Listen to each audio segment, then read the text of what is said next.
Olá, sejam todos bem-vindos ao canal Você Sabia Disso? Muitos de nós sabemos que a Segunda Guerra Mundial foi um grande marco na história. Milhares de pessoas mortas durante essas batalhas. Quem seria esse homem que estava a mando de Adolfo Hitler? Hoje falaremos sobre Otto Sorzeni. Mas antes disso, deixe o seu like, se inscreva no canal e ative as notificações para não perder nenhum vídeo. Otto Sorzeni foi um oficial da Schutzstaffel, especialista em operações especiais durante a Segunda Guerra Mundial. Nascido em 12 de junho de 1908, em Viena, Áustria. Ao final da Segunda Guerra Mundial, o mundo ficou sabendo do comando Otto Sorzeni, de 1908 a 1975, com cara de cicatriz. Os aliados o apelidaram de "o homem mais perigoso da Europa", por suas ousadas missões secretas no campo de batalha da Europa, na qual ele fazia questões de ganhar dos seus inimigos. Otto Sorzeni dizia a seguinte frase: "Meu conhecimento da dor, aprendido com o sabre, me ensinou a não ter medo." E assim como no duelo, quando você deve se concentrar na bochecha do seu inimigo, também na guerra. Você não pode perder tempo fingindo e esquivando-se. Você deve decidir sobre seu alvo e entrar, fazendo com que todos os inimigos o temia, liderando batalhas e massacrando todos que estavam contra ele. Tudo começou quando ele liderou uma das batalhas mais perigosas da Segunda Guerra Mundial. Depois de ser ferido na frente soviética em 1942, Sorzeni se envolveu em uma guerra de comando não convencional. A liderança nazista, bem ciente de perder a guerra, estava muito aberta às suas ideias sobre lutas partidárias atrás das linhas inimigas. Sorzeni encontrou um papel que o tornaria uma lenda entre os nazistas. Como comando, Sorzeni participou de algumas das missões mais ousadas da Segunda Guerra Mundial. Algumas dessas missões foram fracassos completos, como a Operação Long Jump, um plano para assassinar Stalin, Churchill e Roosevelt na Conferência de Teherã, ou a Operação Knivtsmov, uma tentativa de sequestrar Josip Broz Tito, comandante dos guerrilheiros jugoslavos. No entanto, alguns deles, como a Operação Ok, a Operação Amoret Fist e a Operação Griffin, tiveram sucesso além das expectativas. Como Otto Sorzeni, mesmo tendo fracassos em suas batalhas, como Hitler confiava nele para comandar as tropas na linha de frente. Então Otto Sorzeni partiu para sua próxima missão a mando de Adolfo Hitler, na qual eles nomearam como a missão Operação Carvalho, libertação de Benito Mussolini. Em julho de 1943, Benito Mussolini, de 1883 a 1945, foi substituído como líder da Itália fascista e preso. Adolf Hitler ordenou que seu aliado fosse resgatado. Como os italianos estavam movendo Mussolini preso de um local secreto para outro, Sorzeni precisava primeiro saber onde Mussolini está localizado. Usando mensagens de rádio interceptadas e subornos, Sorzeni descobriu que Mussolini estava detido em um hotel em Gran Sasso, um remoto planalto montanhoso. Os nazistas usaram libras britânicas falsificadas no valor total de 100.000 libras esterlinas para pagar informações sobre Mussolini. Em 12 de setembro de 1943, Sorzeni e seus homens desembarcaram com sucesso em Gran Sasso usando planadores. Eles convenceram 200 captores de Mussolini bem equipados a depor as armas sem disparar um único tiro e levaram Mussolini para a Alemanha, onde se encontrou com Hitler. Seria essa sua melhor batalha? Entrar em um campo inimigo e não disparar sequer um tiro. Otto Sorzeni então partiu para sua próxima missão. Operação Amoret Fist. Em 1944, o almirante Miklos Orti, de 1868 a 1905, uma batalha. Operação Griffin.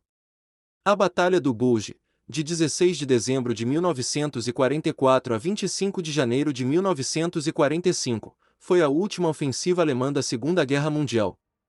Sorzeni reuniu a equipe de homens que falavam inglês perfeito, vestiu-os com uniformes americanos e foi atrás das linhas inimigas para espalhar informações erradas, capturar pontes vitais e destruir depósitos de suprimentos.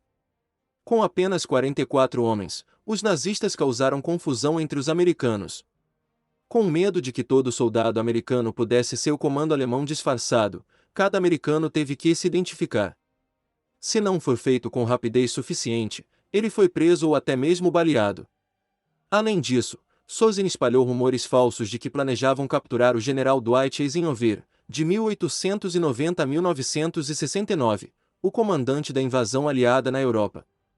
Consequentemente, Eisenhower usou um dublê de corpo para aparições públicas, enquanto estava escondido em Paris. Eventualmente, ele teve o suficiente e deixou seu confinamento. Uma das precauções de segurança que os americanos tomaram foi fazer perguntas muito específicas sobre esportes e cultura americanos. A maioria dos homens de Sozin foi pego e baleado no local. A todo custo Otto Sozin queria ter em suas mãos a cabeça do General Dwight. Depois que a Segunda Guerra Mundial terminou em 1945, Sozin se rendeu aos aliados e foi preso. Nos julgamentos de Dachau em 1947, ele foi julgado como criminoso de guerra por usar uniformes americanos durante a Batalha do Bulge. Ele foi perdoado, depois que o superagente secreto britânico, FF Will Thomas, testemunhou que suas unidades usaram os uniformes alemães durante missões secretas. Apesar da absolvição, Sozin foi mantido na prisão. Otto estava perto de sua fuga. Como manter um guerreiro de batalhas dentro de uma prisão? Otto estaria disposto a ter sangue em suas mãos em troca da sua liberdade. E de repente, a fuga cinematográfica de Sozin da prisão aliada.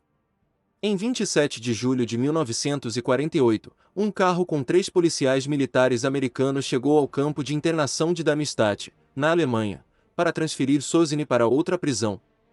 No entanto, os policiais eram na verdade ex-oficiais da SS disfarçados de americanos. Depois de se esconder em uma fazenda na Baviera por 18 meses, Sozin se estabeleceu em Madrid, na Espanha. No entanto, Sozin estava longe de se aposentar. Ele levou uma vida pós-guerra cheia de perigos e intrigas internacionais. Um guerreiro e visto como aquele que jamais abandona a sua espada, Otto era visto assim para os demais. Otto recebe um convite de Yasser Arafat, para treinar o general do Egito. Em 1952, Sozin chegou ao Egito para trabalhar como conselheiro militar do general egípcio Naguib e do presidente Nasser. Ele e outros oficiais nazistas treinaram o exército egípcio. Eles também deram treinamento de comando para voluntários árabes e palestinos. Entre outros, Sozin treinou o futuro líder palestino Yasser Arafat, de 1929 a 2004. De 1953 a 1954, Sozin planejou ataques palestinos a Israel. Como um soldado nazista poderia estar tendo tanto aliados à sua disposição? Otto Sozin fez mais uma aliança. Sozin encontrou um importante aliado em Juan Perón, de 1895 a 1974, presidente da Argentina. Sozin tornou-se conselheiro de Perón e também serviu como guarda-costas da esposa de Perón, Evita. As conexões com Perón ajudaram Sozin a contrabandear ex-nazistas da Europa para a Argentina. Otto resolveu liderar a sua última batalha, seria o fim de um dos maiores legados. Então Otto fundou a 1945, Sozin se envolveu no treinamento dos recrutas da Operação Lobisomem. O plano da operação era estabelecer batalhões de guerrilha pró-nazistas de elite que lutariam contra os aliados depois que a Alemanha perdesse a guerra. No entanto, ele logo percebeu que havia muito poucas células de lobisomem para atuar como uma força de combate. Em vez disso, ele treinou recrutas para administrar as linhas de ratos de sua organização secreta da Spine, em alemão The Spider, que ajudou mais de 600 nazistas a escapar para a Espanha e a América do Sul. O nazista mais conhecido que escapou com o apoio de Da Spine foi Joseph Mengele, um médico nazista apelidado de Anjo da Morte. Em 1970, Otto Sozin fundou o Paladin Group, um empreiteiro militar privado de extrema-direita.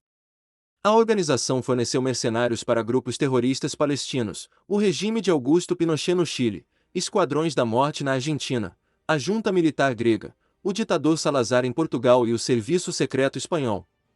A vida de Otto Sozin foi ilustre e pode servir de inspiração para um filme.